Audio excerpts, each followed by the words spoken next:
Assalamualaikum warahmatullahi wabarakatuh. Salam, salve, Om Swastiastu, Namo Buddhaya, salam kebajikan, salam sejahtera bagi kita semua. Perkenalkan, nama saya Bernardus Gawarado, S.Phil, MM. Saya menempuh pendidikan sarjana di Universitas Katolik Widya Mandira Kupang dengan program studi Filsafat Agama dan melanjutkan pendidikan magister saya juga di Universitas Katolik Widya Mandira Kupang dengan program studi Manajemen Konsentrasi Pendidikan.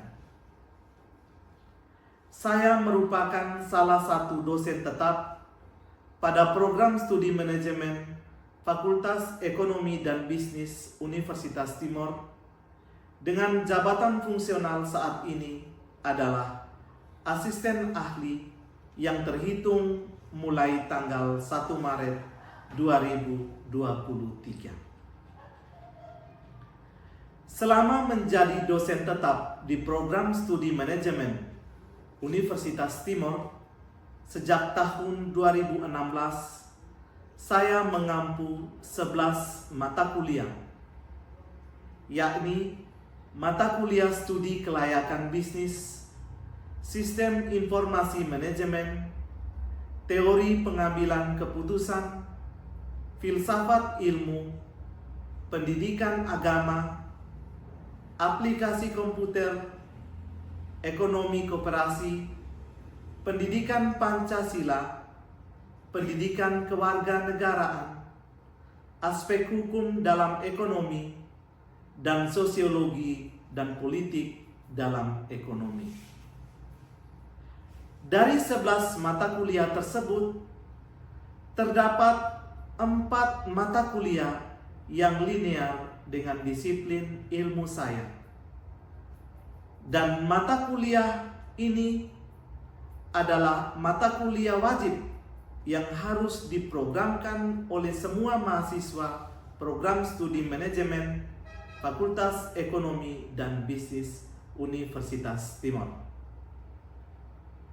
Mata kuliah tersebut yakni mata kuliah studi kelayakan bisnis, sistem informasi manajemen, teori pengambilan keputusan, serta mata kuliah ekonomi koperasi. Selain itu juga ada 3 mata kuliah wajib bersyarat yang harus juga diprogramkan oleh mahasiswa program studi manajemen Fakultas Ekonomi dan Bisnis, yaitu mata kuliah aspek hukum dalam ekonomi, mata kuliah aplikasi komputer, dan mata kuliah sosiologi dan politik dalam ekonomi.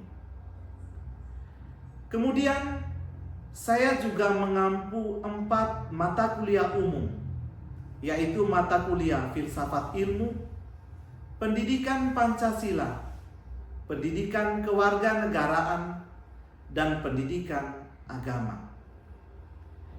Saya dipercayakan mengampu mata kuliah yang tidak linear dengan disiplin ilmu saya, yaitu mata kuliah umum, dikarenakan keterbatasan dosen di program studi manajemen Fakultas Ekonomi dan Bisnis Universitas Timor. Video ini merupakan video pernyataan diri dosen dalam unjuk kerja Tridharma Perguruan Tinggi atau biasa dikenal dengan PDD UKTPT, bidang pengajaran pada salah satu mata kuliah yang saya ampu pada program studi manajemen Universitas Timor, yakni mata kuliah studi kelayakan bisnis atau SKB. Mata kuliah studi kelayakan bisnis merupakan mata kuliah yang termasuk dalam komponen mata kuliah perilaku berkarya, yang diharapkan dikuasai oleh setiap mahasiswa program studi manajemen. Mata kuliah ini memperkenalkan manfaat, tahapan, aspek-aspek, teknik-teknik penyusunan studi kelayakan suatu proyek atau usaha, penilaian untuk pengambilan keputusan kelayakan suatu usaha, serta desain pelaporan studi kelayakan usaha atau bisnis yang akan dijalankan. Capaian pembelajaran lulusan pada program studi atau CPL Prodi adalah mahasiswa mampu menghargai keanekaragaman budaya, pandangan, agama, dan kepercayaan, serta pendapat atau temuan orisinal orang lain. Taat hukum dan disiplin dalam kehidupan bermasyarakat dan bernegara. Mahasiswa mampu menunjukkan sikap bertanggung jawab atas pekerjaan di bidang keahliannya secara mandiri. Mahasiswa mampu mengimplementasikan, menginternalisasi, serta semangat kemandirian, kejuangan, dan kewirausahaan.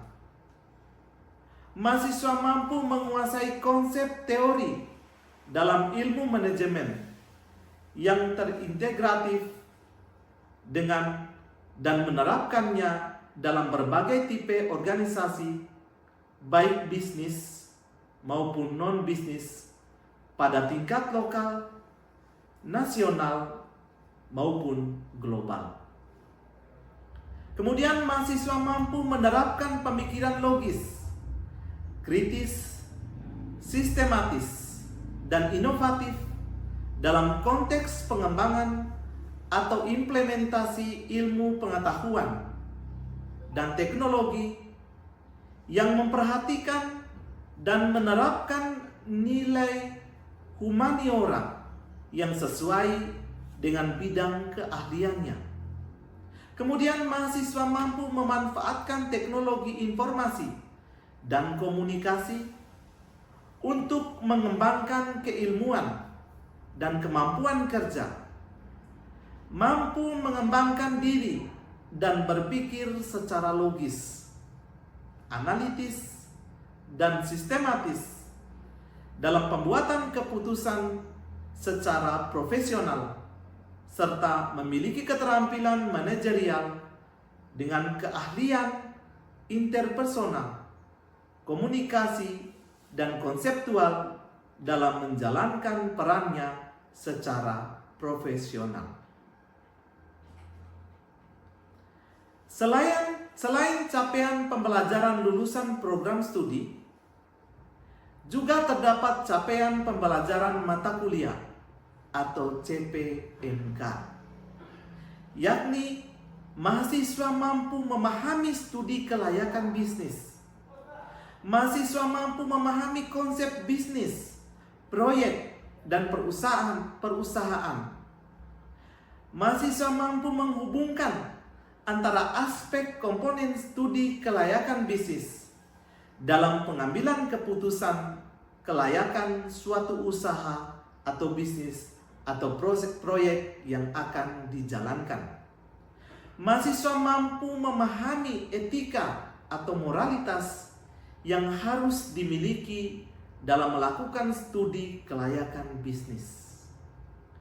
Memiliki kemampuan dan keterampilan dalam menganalisis aspek-aspek komponen studi kelayakan bisnis dalam pengambilan keputusan kelayakan suatu usaha atau proyek.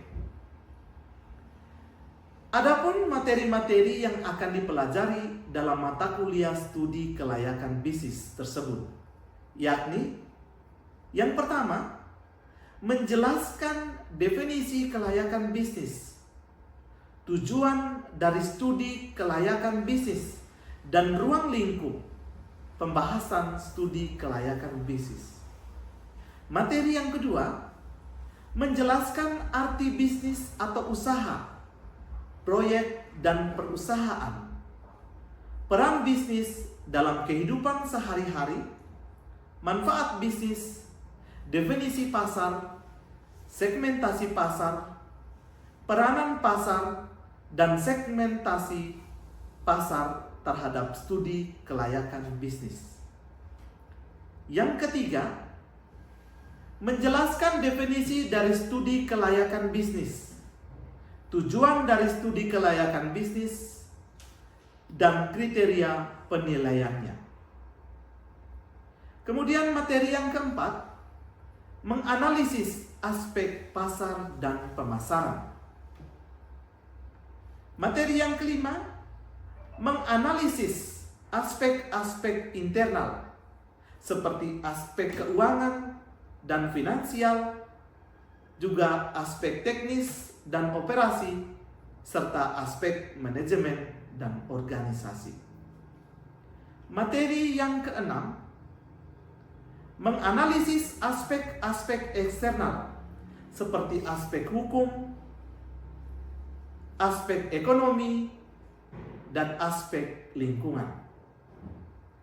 Materi yang ketujuh, memahami aspek etika atau moralitas.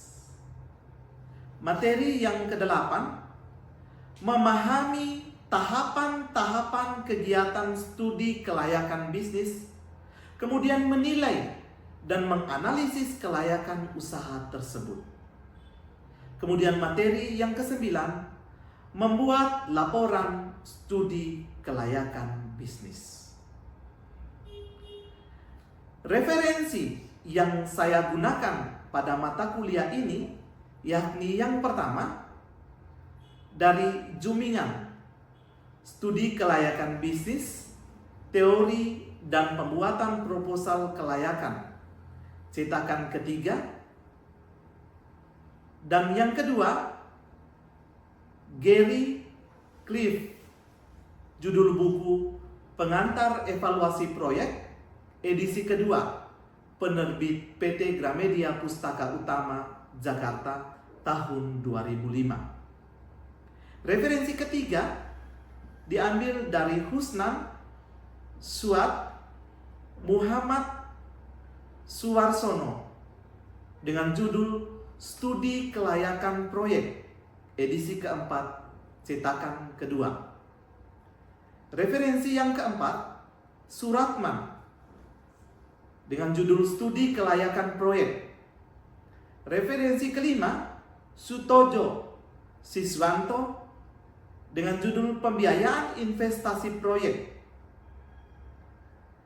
Referensi keenam diambil dari Umar Hussein dengan judul buku Studi Kelayakan Bisnis, Teknik Menganalisis Kelayakan Rencana Bisnis secara Komprehensif, edisi ketiga, cetakan ke-9, penerbit PT Gramedia Pustaka. Metode pembelajaran yang saya gunakan dalam mata kuliah ini adalah metode ceramah, tanya jawab, dan metode diskusi.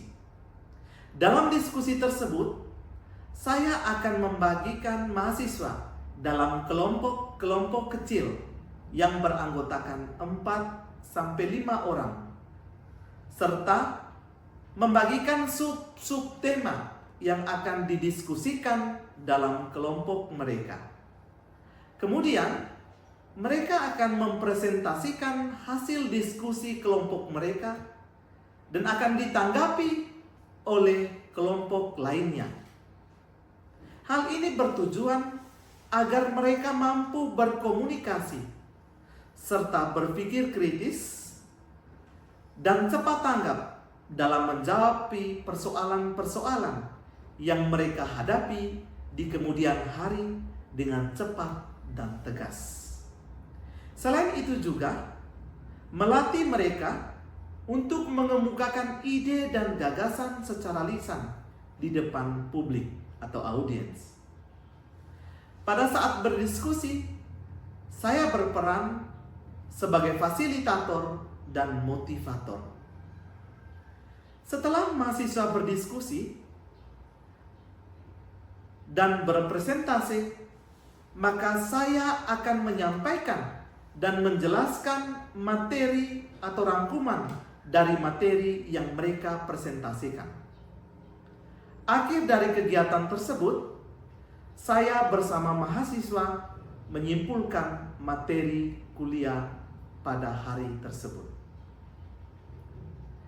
Penilaian mata kuliah akan dilakukan secara objektif melalui penilaian proses yang dilakukan pada saat kegiatan perkuliahan di kelas, saat mereka berdiskusi dan tanya jawab.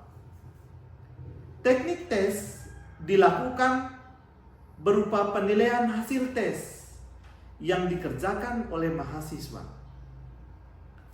Penilaian ini dilakukan untuk mengukur pencapaian CPL yang telah disepakati dan ditetapkan dalam rencana pembelajaran semester atau RPS. Bobot penilaian dilakukan berdasarkan bobot yang berlaku di Universitas Timor, yakni nilai tugas 15%, kuis 10%, partisipasi dan kepribadian 15%, ujian tengah semester atau UTS 30%, dan ujian akhir semester atau UAS 30%.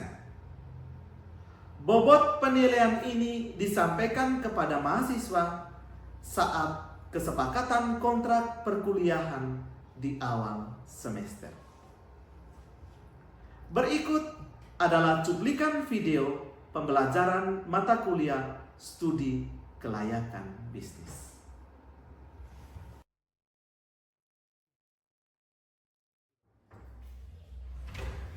Siap. Hormat. Selamat pagi, disilakan dulu.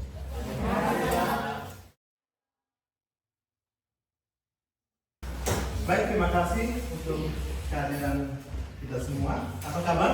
Baik. Sebelum kita memulai perkuliahan kita hari ini, kita awali dengan doa. Salah satu dari kalian bisa memimpin kita dalam doa.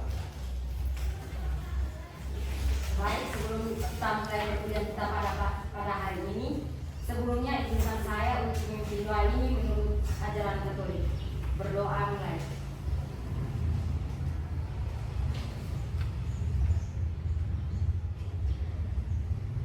Berdoa selesai. Pagi adik-adik semua. Apa kabar? Baik. Sehat ya? Biasa. Hari ini kita kembali di dalam kelas ini untuk melanjutkan perkuliahan kita di mata kuliah studi kelayakan bisnis. Ya, ini adalah pertemuan yang kelima. Saya berharap supaya pertemuan-pertemuan kemarin, mulai dari pertemuan awal kita kontrak perkuliahan, kemudian kedua, ketiga, dan keempat, segala sesuatu yang saya jelaskan terkait dengan mata kuliah studi kelayakan bisnis bisa adik-adik pahami dengan baik agar ke depan bisa berinteraksi dengan sesama dalam berusaha. Ya. Sebelumnya ini kelas semester 5E, semester 6. Silakan mengisi absen yang ada. Kemudian kita sudah membagi kelompok. Coba yang aspek keuangan, teman-teman yang aspek keuangan bisa? Oh ya, sudah.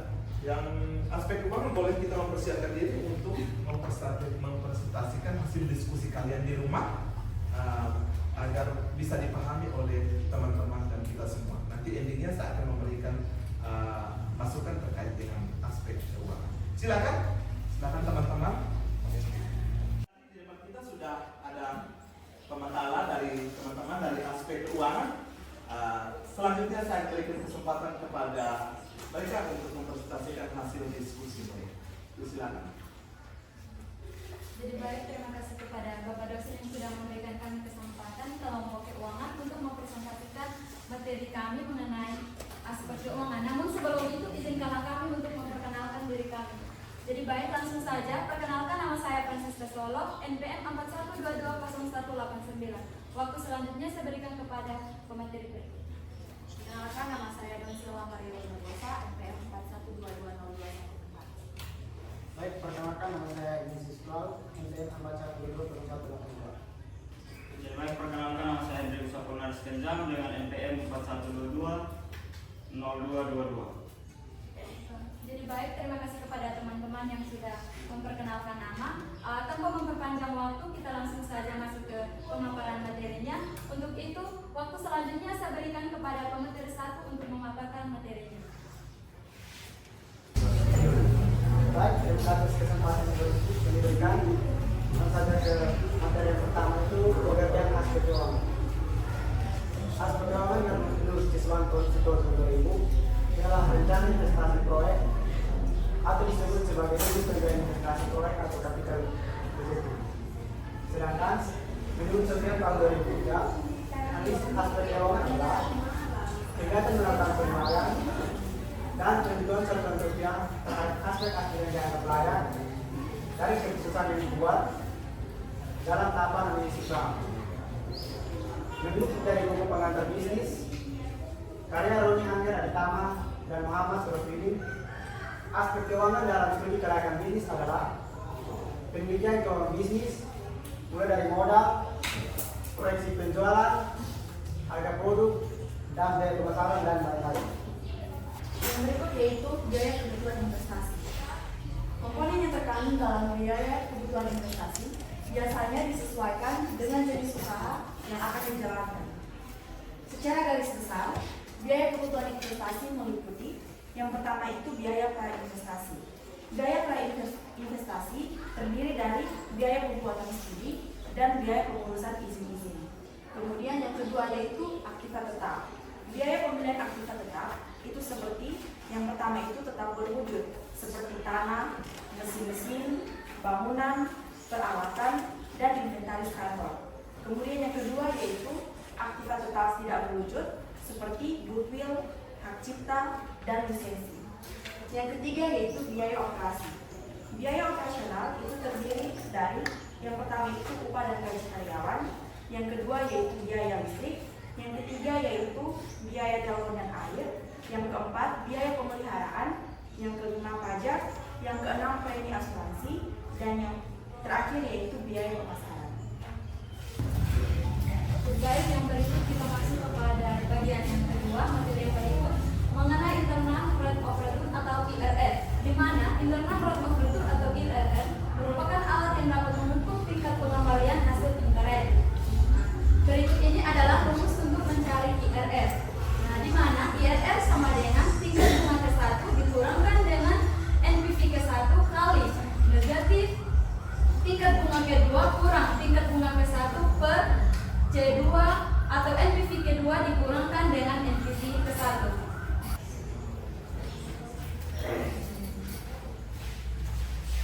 Jadi baik, sisa melanjutkan materi yang keempat tentang break-even point, di mana sebelum itu break-even point sendiri break-even point disingkat dengan BEP, yaitu ialah suatu titik atau keadaan di mana penjualan dan pengeluaran mempunyai nilai yang sama, atau suatu kondisi di mana penjualan perusahaan mampu menutupi pengeluaran bisnisnya.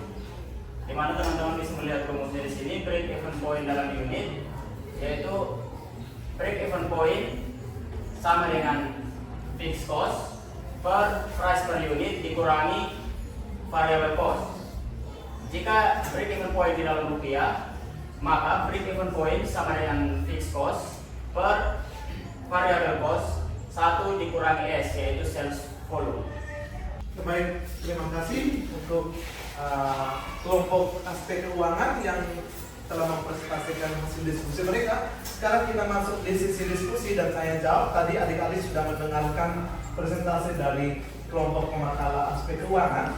Saya beri kesempatan untuk bagi yang masih bingung atau mau memperjelas atau bertanya tentang aspek yang mereka bawakan, disilakan. Silakan yang mau bertanya boleh mengacungkan tangannya, kemudian yang dipersilakan memperkenalkan diri dan bertanya. Ini sudah duduk dalam setiap kelompok. Disilakan. Yang mau bertanya, coba. Ya, silakan. Ya baik, terima kasih atas kesempatan yang diberikan. Perkenalkan nama saya Alfonso de Gregory Ego Bere, NPM 41220198. Pertanyaan saya di sini terkait dengan bagian pada arus kas. Teman-teman sudah menyebutkan jenis-jenis cash flow. Nah, di sini saya kurang mengerti dan saya meminta teman-teman untuk menjelaskan ketiga jenis cash flow tadi. Terima kasih. Baik, penanya ingin meminta penjelasan tentang jenis-jenis cash flow yang tadi sudah dijelaskan. Beliau kurang mengerti, mohon diperjelas. Apakah kita mau melanjutkan ke pertanyaan yang berikut atau kita batasi dengan yang ini? Oke, baik. Kesempatan selanjutnya saya berikan kepada kelompok pemakalah untuk menjawab pertanyaan. Yang pertama terkait dengan jenis-jenis arus kas atau cash flow. Silakan. Jadi baik, di sini saya akan menjelaskan sedikit mengenai jenis-jenis cash flow. Yaitu yang pertama itu initial cash flow atau arus kas awal.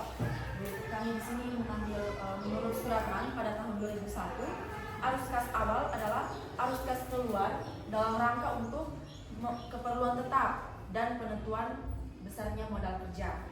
Kemudian yang kedua yaitu operational cash flow atau bahasa Indonesia yaitu arus kas operasional, yaitu berasal dari operasi perusahaan atau kegiatan utama perusahaan, meliputi aliran kas masuk dan aliran kas keluar. Aliran kas masuk itu berasal dari penjualan seperti dikatakan.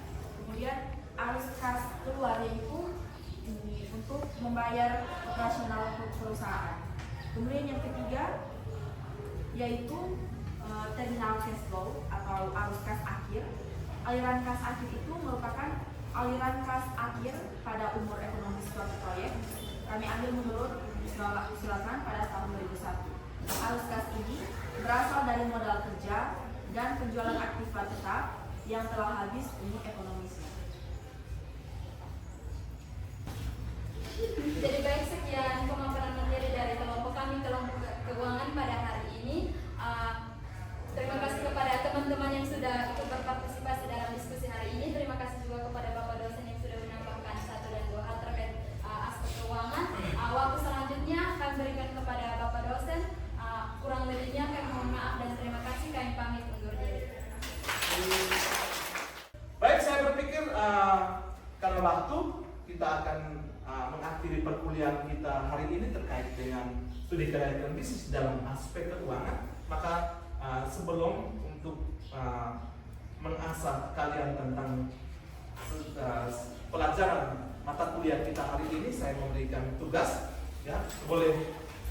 Tata tugas itu akan dikumpulkan minggu depan ketika kita melanjutkan perkuliahan di materi berikutnya. Ya. Tugas itu bagaimana kamu menganalisis aspek keuangan ini, menganalisis bisnis yang ada di kota Kepa ini, ya. Kamu analisis tentang aspek keuangan, ya. Bagaimana pengaturan keuangan di dalam bisnis itu. Nanti tugas ini dipresentasikan juga di dalam kelompok masing-masing minggu depan, ya. Saya berharap supaya bisa dimengerti. Ada yang belum mengerti tentang pemberian tugas ini? Ya, sudah mengerti. Bagaimana kamu menganalisis bisnis yang ada di KPI terkait dengan aspek keuangan, ya, arus kasnya. Kalau semua sudah mengerti, maka kita mengakhiri perkuliahan kita hari ini, ya, tentang aspek keuangan.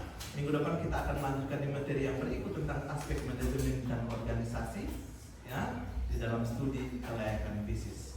Terima kasih dan selamat siang. Kita mengakhiri perkuliahan kita ini dengan doa. Satu orang bisa memimpin kita dalam doa. Silakan. Baik, untuk Bapak dan teman-teman, sebelum kita mengakhiri perkuliahan kita, maka kita menyiapkan hati dan batin kita untuk menghadap Tuhan dalam doa. Sebelum itu, izinkan saya memimpin doa ini menurut ajaran Katolik. Berdoa mulai.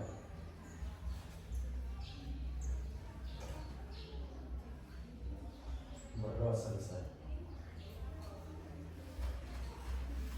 Baik, terima kasih untuk kesempatan hari ini. Sampai ketemu minggu depan dan selamat siang. Selamat siang, Pak.